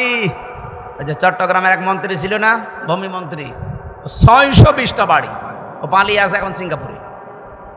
কিন্তু ওখানে ওর সেকেন্ড হোম আছে, থাকতে পারে না। সাহেব পাড়া বানিয়েছে মালয়েশিয়া, থাকতে পারে না, থাকে হোটেলে, সব তালা লাগান। সাহেব পাড়া বানালেন, সেকেন্ড হোম বানালেন, এখানে থাকেন না হোটেলে। কি 20 লাখ বাঙালি বাংলাদেশ থেকে এখানে থাকে। যদি আমার বাড়ি আমি থাকি আর যদি টের পাইছে ওখানে আসি, পিটিয়ে মেরে ফেলবে। আপনি কি করলেন? এত বাড়ি মানুষের লাগে? কুষ্টিয়ায় আমার বাবার একটা বাড়ি, আমি আরো শয়তান 620টা বাড়ি বানিয়েছি। আমার মনে হয় এই 8.5 মাস যদি থাকতো, ও আরো 200 বাড়ি বানাতো। কি করলেন আপনি? থাকতে পারেন না তো একটাও। এই জন্য দেশটা দাঁড়িয়ে যেত মালয়েশিয়া, থাইল্যান্ডের মতো, সিঙ্গাপুরের মতো। সিঙ্গাপুর মাত্র 45 কিলো, এদিক থেকে ওদিকে মাত্র 45 কিলো দেশ। এই ঝেনাইদার মতো না। ঝেনাইদা আমার মনে হয় এ মাথা থেকে ও মাথা 50 কিলো হবে। হ্যাঁ, 100 কিলো। এই ঝেনাইদার মতো, ঝেনাইদার অর্ধেক হবে সিঙ্গাপুর। এতটুকু একটা দেশ। পৃথিবীর মানচিত্রে যদি 10টা ধনী রাষ্ট্র থাকে তার ভেতরে একটা। আর আমরা দাঁড়াতে পারি না শুধুমাত্র চুরির কারণে। এই জন্য বলছিলাম আল্লাহ পাক যে রোগগুলো দিয়েছে পরিবার, ব্যক্তি, সমাজ, রাষ্ট্রে, এই রোগের ঔষধও কোরআনে দিয়েছে। এই চুরির এই ঔষধটা যদি আমরা কায়েম করতে পারতাম না, এখন যারা ধরা পড়ে পড়ে জেলে আছে, এই সালমান এফ রহমান সহ বহু চোরের হাত অলরেডি কাটা পড়ে যেত। কথা বলেন। আর এরকম 5টা চোরের যদি হাত কাটা হয়তো হাইকোর্টের সামনে নিয়ে, এই দেশে চুরি করার সাহস আর কেউ পেত না। আমরা ওইটা চাচ্ছি, এমন এমন মানুষ তৈরি করে দেন সামনে অন্তত যেন চুরি না হয়। যার যতটুকু আছে অতটুকু নিয়েই তো সে শেষ করতে পারবে না জীবনটা। এই চুরি করার অভ্যাস, যারা অন্যের সম্পদে থাবা মারার অভ্যাস, এটা মানুষের অভ্যাস না, এটা কুকুরের অভ্যাস। আপনি দেখেন 2টা কুকুরকে খাবার দেন, একটা যা দিয়েছেন ও যদি সারাদিন খায় তাও শেষ করার কথা না, নিজেরটা থাকার পরেও দেখবেন অন্যেরটা হামলা দেয়। এটা কুকুরের স্বভাব না? আমাদের দেশে এই স্বভাবের মানুষ নেই। আল্লাহ আমাদের যেন বাঁচান, বলেন আমিন। আমরা এরকম কোন স্বভাবের মানুষ আর সামনে চাই না। আরো আসতে বলেন। এই জন্য হাদিসের 2টা পয়েন্ট পেয়েছিলাম, যে জিনিস যার না ওটা যদি সে নিজের দখলে নিয়ে নেয়, ওই দিন থেকে সে নবীর উম্মতের বাইরে চলে গেছে, আর সে জাহান্নামে নিজের স্থান একটা বরাদ্দ করে নিয়েছে। বলেন নাউজুবিল্লাহ। আমাদের দেশে যদি এরকম কেউ থাকেন, রেকর্ড হচ্ছে, সারা বাংলাদেশে চলছে, যারা এরকম চরিত্রের আছেন এই মুহূর্তে তাদের সম্পদ ফেরত দিয়ে দেন। একজন বলছে ঠিক, তার মানে মনে হয় আর মানবে না। আল্লাহ আমাদের হেফাজত করুন, বলেন আমিন। দরুদ সালাম পাঠ করে সূরা বাকারার 281 নম্বর আয়াতটা আমরা পড়েছিলাম। এটা আলোচনার বিষয় ছিল কিয়ামতের ভয়াবহতা। আমরা আরম্ভ করছি নাকি চলে যাবেন? একটু বেশি হয়ে গেল রাজ না? মেয়েদের জন্য হয়তো এরকম কিছু না বলতে পারলো, ওদের জন্য আমি জেলখানায় বই লিখেছিলাম, ওদের পারিবারিক জীবনের যে সমস্যাগুলো আছে এবং কি করে সমাধান করা লাগবে ওই নিয়ে একটা লিখিত বই আছে আমার গাড়িতে, দাম্পত্য জীবন নিয়ে। ওটা মেয়েকে, বউকে, মাকে নিয়ে নিয়ে পড়াবেন, মোনাজাতের পরে ওইটা নিয়ে যাবেন, আমার মনে হয় কাজে লাগবে আপনার। ওই সারাদিন বসে বসে সিরিয়াল না দেখে পড়াটা পড়লে জীবনটা পাল্টাবে। আল্লাহ রাব্বুল আলামিনের ঘোষণা শোনাচ্ছি, ওয়াত্তাকু ইয়াওমান তুরজাউনা ফিহি ইলাল্লাহ। আল্লাহ পাক বলেন, ভয় করো ওই দিনকে যেই দিন তোমাদের সবাইকে ফিরে যাওয়া লাগবে আল্লাহর কাছে। কার কাছে? ও ঝিনাইদহবাসী, এই দিনটা যেহেতু সবার সামনে আসতেছে, শব্দের প্রথম আল্লাহ আয়াত শুরু করলেন ওয়াত্তাকু এই শব্দ দিয়ে। এবার আসেন তো একটা একটা করে আমরা ব্যাখ্যায় যাই। ওয়াত্তাকু কাকে বলে? তাকওয়া মানেই বিশেষ করে আমাদের এই বাংলাদেশ, ভারত আর পাকিস্তান, এই 3টা দেশে আমি ঘুরেছি। এই দেশগুলোতে যেখানে যায় মানুষ বলে তাকওয়া মানে আল্লাহর ভয়। হ্যাঁ, এটা ঠিক আছে, আল্লাহর ভয় কি? অথচ তাকওয়া শব্দের অর্থ কিন্তু আল্লাহর ভয় নয়। তাকওয়া মানে বেঁচে থাকা। তাকওয়া মানে কি বলেন বলেন? তাকওয়া মানে ব্যারিকেড দেওয়া। তাকওয়ার এখন আধুনিক ব্যাখ্যা বের হচ্ছে, তাকওয়া মানে যোগ্য হওয়া। আজ পৃথিবীতে আমরা যোগ্য এবং যোগ্যতাশালী হতে পারছি না, এই জন্য যেখানে যার যাওয়া দরকার ওই জায়গায় আল্লাহ আমাদের তুলে দিচ্ছে না। কোরআনে কারিমের বর্ণনা ছিল, ওয়াদাল্লাহুল্লাযীনা আমানু মিনকুম ওয়া আমিলুস সালিহাতি লা ইস্তাখলিফান্নাহুম ফিল আরদ কামা ইস্তাখলাফাল্লাযীনা মিন ক্বাবলিহিম। এই পৃথিবীর ময়দানে যারা তোমাদের পূর্বে চলে গেছে, আল্লাহ ওয়াদা দিয়েছেন যদি ঈমান আর আমলে সালেহ, তার মানে যোগ্য হতে পারো নিজেদেরকে, আমি আল্লাহ গ্যারান্টি দিলাম এর আগে যারা দুনিয়া থেকে বিদায় নিয়েছে তাদেরকে আমি এই জমিনের শাসন করার ক্ষমতা দিয়েছিলাম, তোমাদেরকেও দেব যদি ওই রকম যোগ্য হতে পারো। তাহলে তাকওয়া মানে শুধুমাত্র জুব্বা গায়ে দিয়ে, পাগড়ি মাথায় দিয়ে, বড় বড় দাড়ি রাখা না। তাকওয়া মানে যোগ্য হওয়া। কি কথা বলছেন আমার? যে লাইনে যাচ্ছেন ওই লাইনে আপনাকে যোগ্যতা সম্পন্ন হওয়া লাগবে। সব 1 নম্বরে আপনি যদি চিকিৎসার লাইনে যান, আপনাকে চিকিৎসক হওয়া লাগবে ঠিক ওই মাপের, ওই পরিমাণে, ওই মানের। যে যেই দিক আর বিভাগে যাচ্ছি আমরা যদি সত্যি নিজেদেরকে যোগ্যতা সম্পন্ন তৈরি করতে পারতাম, তাহলে আমাদের দেশের অবস্থা আজ এই জায়গায় না, আর উপরে চলে যেত।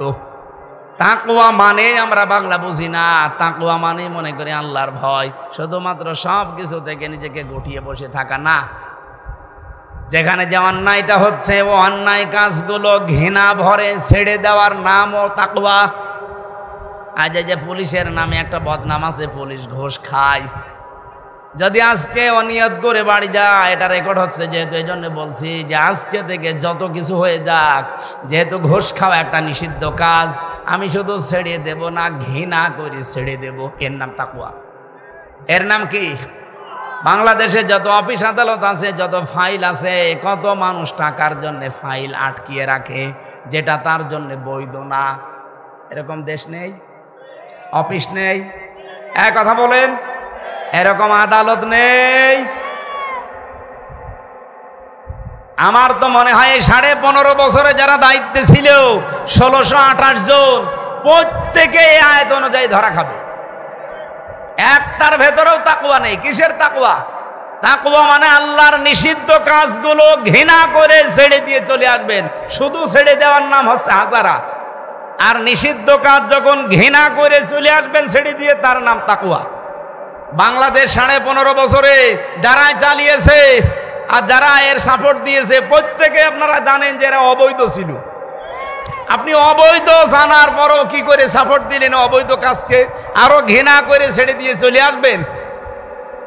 এই জন্য পৃথিবীর ইতিহাস আমি পড়তে গিয়ে, পর্যালোচনা করতে গিয়ে দেখেছি, এটা সূরা ইউনূসের তাফসিরে আছে, পৃথিবীর কোন জায়গা থেকে যদি কেউ চলে যায়, পালিয়ে যায়, চলে যাওয়া পালিয়ে যাওয়া একই কথা। যদি ওই এলাকার কোনো দায়িত্বশীল লিডার উনি পালিয়ে চলে যায়, তাহলে সেই দেশের যারা তার আন্ডারে ছিল তাদের কি কাজ, তাদের কর্ম কি, কি করা লাগবে তাদের? সূরা ইউনূস 11 নম্বর পারা, এটা 19 নম্বর পৃষ্ঠার 1 নম্বর লাইনে আছে। ফালাউলা কানাত ক্বরিয়াতুন আমানাত ফানাফাহা ঈমানুহা লাম্মা কওমা ইউনূস ইলা আখির আয়াত।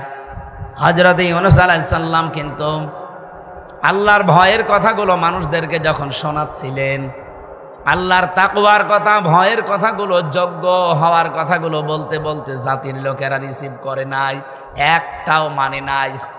শেষ পর্যন্ত উনি ইরাকের ওই জায়গা থেকে পালিয়ে দাজলা নদী দিয়ে উনি বলছেন, আমি এলাকায় থাকবো না, এই দেশ ছেড়ে অন্য দেশে চলে যাব।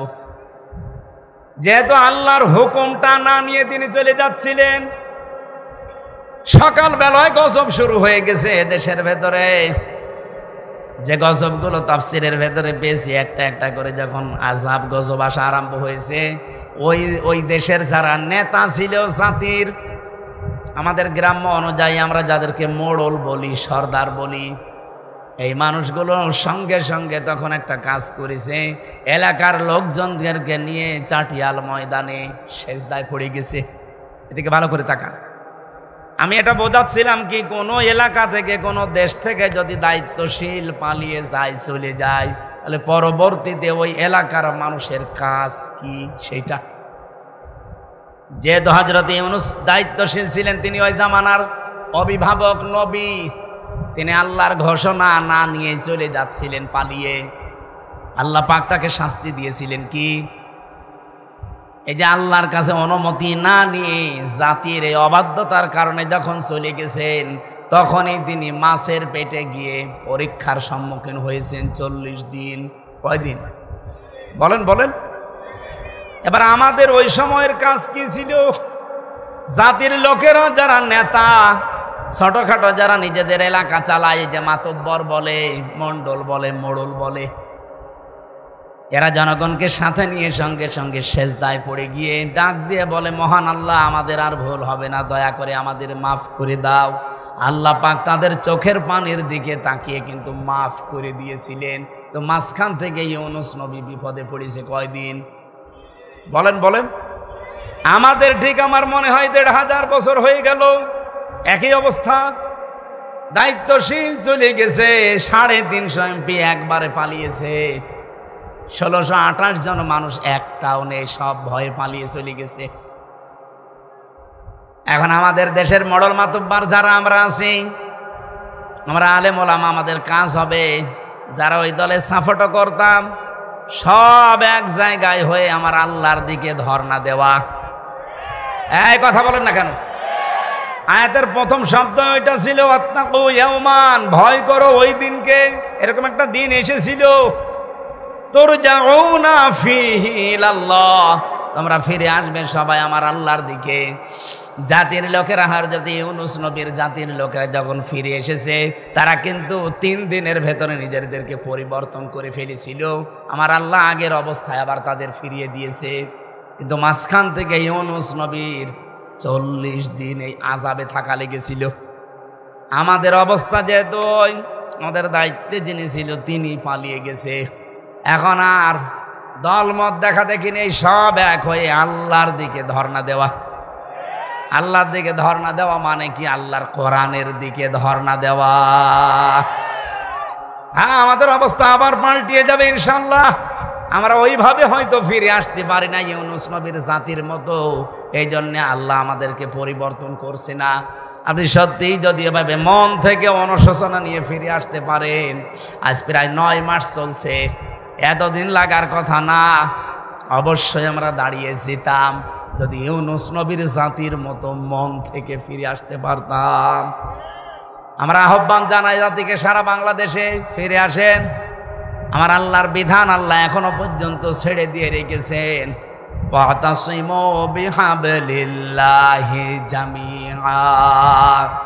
আমি একটা রশি তোমাদের কাছে ফেলে দিলাম, তার নাম কোরআন। এখানে কোনো মত পার্থক্য, ফতোয়াবাজি, দলাদলি মতামত করবা না, সবাই এসে আঁকড়িয়ে ধরো। সবাইকে আমি আল্লাহ এক টান দিয়ে আমার বানানো বাগান জান্নাতে পৌঁছিয়ে দেব। সেই সময় মনে হয় ইউনূস নবীর উম্মতের মতো আমাদের উপরে এসে গেছে। এই কথার অর্থ বোঝেন? এবারও যদি ভুল করেন আপনার কপালের দোষ। এই 2-3 জন যারা ঠিক বললেন, বাকি লোকগুলো কি সত্যি কিছু বুঝেছেন? বলেন। আল্লাহ রাব্বুল আলামিন এখানে একটা ভয়াবহতার বর্ণনাতে দিকে জানিয়েছেন, অতওয়াফা কুল্লু নাফসিম মা কাসাবাত ওয়া হুম লা ইসলামুন। প্রত্যেকটি মানুষের উজরত, পারিশ্রমিক আমি পরিপূর্ণ করে দেব, কাউকে কম বেশি দেওয়া হবে না। ও ঝিনাইদার মা বোনেরা, ভাইরা, প্রত্যেকের যেহেতু সামনে ওই কঠিন একটা দিবস আসতেছে, এই জমিন পুড়ে তামা হয়ে যাবে, মাথার মগজ পর্যন্ত টকবক করে ফুটবে। এটা জন্মের পর থেকে আমরা শুনছি। এই ময়দানে মাহশার যেদিন আল্লাহ কায়েম করবে, ফাইদা নুফিখা ফিস-সূরি ফালা আনসাবা বাইনাহুম ইয়াওমাইযিন ওয়ালা ইয়াতাসাআলুন। শুধু ফৎকার যেদিন দেওয়া হবে, সঙ্গে সঙ্গে যত রকমের সম্পর্ক আছে মানুষের, সব সম্পর্কগুলো আল্লাহ কাট করে দেবে। নসবের বহু বচনের জন্য আল্লাহ আনসব দিয়েছেন। একটা সম্পর্ক থাকবেন আপনার স্বামী স্ত্রীর সম্পর্ক শুধু চোখ বন্ধ হওয়া পর্যন্ত। চোখ বন্ধ হয়ে গেলে প্রত্যেকের রাস্তা আলাদা আলাদা। সন্তানের সাথে আমার মা বাবার সম্পর্ক ওই পর্যন্ত যতদিন চোখ বন্ধ না হয়। চোখ বন্ধ হতে দেরি, আলাদা হয়ে যাবে আপনার সম্পর্ক। এই আয়াত পড়তে গিয়ে আমি তাফসিরে ফি জিলালিল কোরআনে পেয়েছি, এমন মানুষ আছে কিয়ামতে একটা নেকির জন্যে তার মায়ের বাপের পা ধরে 500 বছর পর্যন্ত কন্দন করবে। 500 বছর পরে ওর মুখের ওপরে লাথি দিয়ে বলবে, কে তোরে আমি চিনি না। বলেন নাউজুবিল্লাহ। এই জন্য আমাদের দুনিয়ার এই ছোট্ট জীবনে আখিরাতের ওই দিনকে ভয় করে আল্লাহর কাছে যেহেতু ফিরে যাওয়াই লাগবে, অন্য কোনো জায়গা নেই। দল হিসাবে, ধর্ম হিসাবে আলাদা আপনি মানতেই পারেন, কিন্তু ফেরা লাগবে সবাই কার কাছে? কাইফা তাকফুরুনা বিল্লাহি ওয়া কুনতুম আমওয়াতান ফাআহইয়াকুম সুম্মা ইউমীতুকুম সুম্মা ইউহয়িকুম সুম্মা ইলাইহি তুরজাউন। আল্লাহ পাক বলেন, কেমন করে আমার সাথে মানুষ নাফরমানি করে, কুফরি করে, আমার বিধান মানতে চায় না। কেমন করে?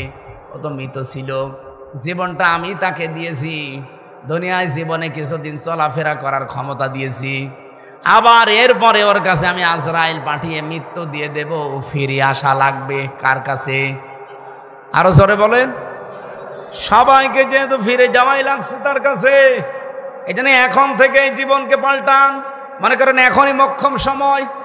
কারো ওপরে ভরসা করে আশা করে কোনো লাভ নেই, প্রত্যেকটা জিনিস ভুয়া। পৃথিবীতে মা বাবাও ভুয়া, হ্যাঁ এদিকে থাকা, আমার স্ত্রীও আমার জন্য ভুয়া, এটাও একটা ধোঁকা।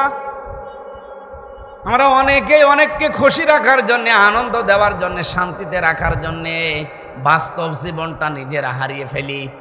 মনে করি ওদের খুশির জন্য যদি অবৈধ কিছু করি ওরা মনে হয় আমার ভাগ নেবে। কে বলিস আপনাকে? আমি আমার ম্যাডামের কথা বলছি, উনি আমাকে ভালোবাসে, আমিও জানি। কিন্তু এখন যদি আপনি সংবাদ দেন যে হামজা মরে গেছে, আল্লাহর কসম করান আমার সামনে 2-3 দিন হয়তো একেবারে না খেয়ে থাকবে, পাগল হয়ে যাবে। 7 দিনের ভেতরে দেখবেন স্বাভাবিক হয়ে গেছে। এই কথা বলা লাগবে। 1 মাসের ভেতরে সবই ফিরাই ভুলে যাবে। ওর সাথে যত স্মৃতি, আনন্দ, ফুর্তি সব আস্তে আস্তে বলতে আরম্ভ করবে। 4 মাস 10 দিনের ভেতর ওর বাবা দেখবেন অন্য জায়গায় বিয়ে দিয়ে দেবে। কি 4 মাস 10 দিনের ভেতরে যখন বিয়ে অন্য জায়গায় হবে, 5-7 দিন সংসার করার পরও নিজে ওর বাবার কাছে কল দিয়ে বলবে, আব্বা হামজা তো আর কি ছিল, এ যা পেয়েছি হামজার চাইতে 100 গুণ ভালো। এই কথা বলছে না কেন? এটার নাম দুনিয়া। এই জন্য প্রতিটি মানুষের যেহেতু উজরত, তার পারিশ্রমিক যে যা উপার্জন করেছে দুনিয়ায়, ওইটা আল্লাহ তাকে ফেরত দিয়ে দেবে। অহুমলা ইসলামন, কারো উপরে 1 জাররা পরিমাণ জুলুম আল্লাহ করবে না। এই জন্য দুনিয়ার এই ময়দানে থেকে নিজের হায়াতটা, জীবনটা সম্পর্কে স্বচ্ছ ধারণা নিয়ে আখিরাতের পুঁজি তৈরি করার জন্য সচেষ্ট হওয়া দরকার। এটা বুদ্ধিমানের কাজ। এরপরেও যদি কেউ না করে যান, চোখ বন্ধ হলে আপনি ধরা খেয়ে যাবেন। মা বোনদেরকে বলবো, আপনার স্বামীর সাথে ভালো ব্যবহার করবেন আপনার আখিরাত তৈরি হওয়ার জন্য।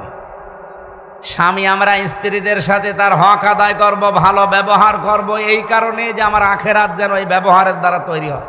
তাছাড়া উনিও আমার আপন না, আমিও ওনার আপন না। আমার ম্যাডামের উদাহরণ দিয়ে বললাম না, বাস্তবই এইটা। দুনিয়ার জীবনকে আল্লাহ এইভাবে উল্লেখ করেছেন কোরআনে, আমাল হায়াতুদ দুনিয়া ইল্লা মাতাউল গুরুর। পৃথিবীর জমিনটা ধোঁকা, খেলতামাশা, প্রতারণা ছাড়া কিচ্ছু না। এই জন্য যতদিন যার সাথে আছি ভালো ব্যবহার করে তার হক আদায়গুলো করব, আমার নিজের আখিরাত তৈরি করার জন্যে। আল্লাহ আমাদের তৌফিক দিন। যাবার সময় মেয়েদের জন্য যে বইটা এনেছিলাম ওটা নিয়েছে না শিক্ষিত মানুষ যারা।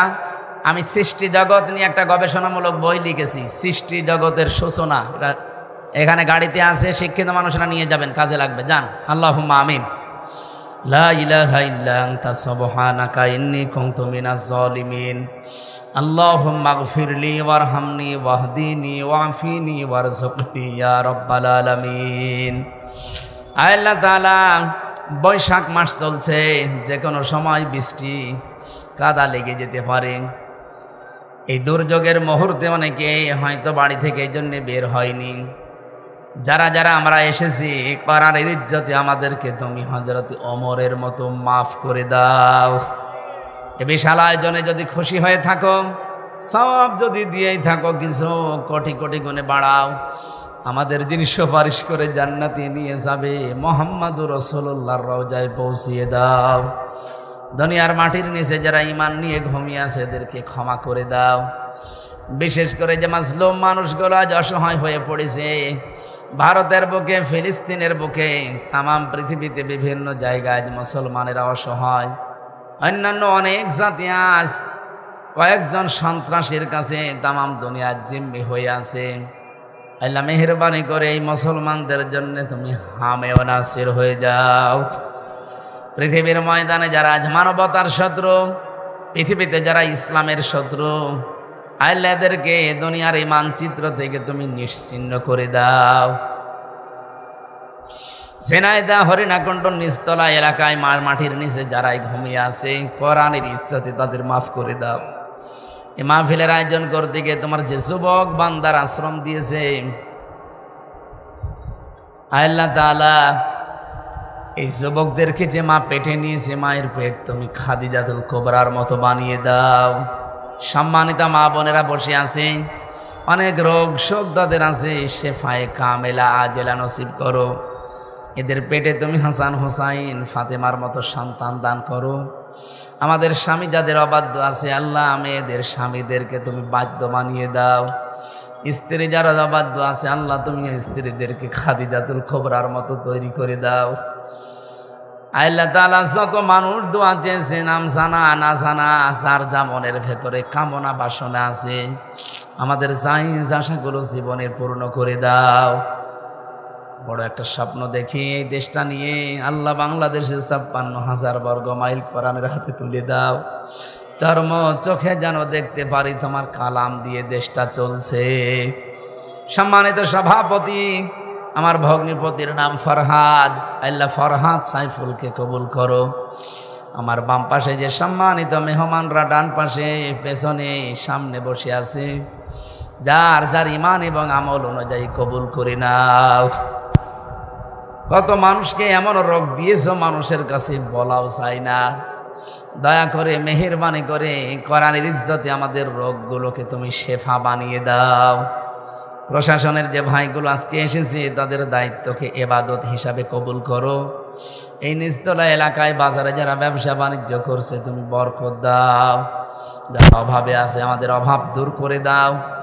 রব্বুল আলামিন আবার দোয়া করছে তোমার এই যুবক বান্দাদের জন্যে, এদেরকে তুমি অমরের মতো বানিয়ে দাও। যার মাধ্যমে এসেছি মাওলানা আশরাফ আলী, আল্লাহ তোমার আলেম বান্দাকে আলেম হিসাবে কবুল করো। তার মা বাবাকে মাফ করে দাও। স্ত্রী পুত্র সন্তান আদি যেগুলোই দিয়েছো আল্লাহ তাদেরকে সহি সালামতে রাখো। আমার আরজান ভাই সহ যত নাম না জানা মানুষ এখানে এসেছি, আমাদের জীবনের আসল টার্গেট যেটা, পরবর্তী জীবনে আখিরাতের পুঁজি আমাদের সবার তুমি তৈরি করে দাও। আলহামদুলিল্লাহি রাব্বিল আলামিন। যখনই মরণ আসবে যেন পড়ি লা ইলাহা ইল্লাল্লাহু মুহাম্মাদুর রাসূলুল্লাহ।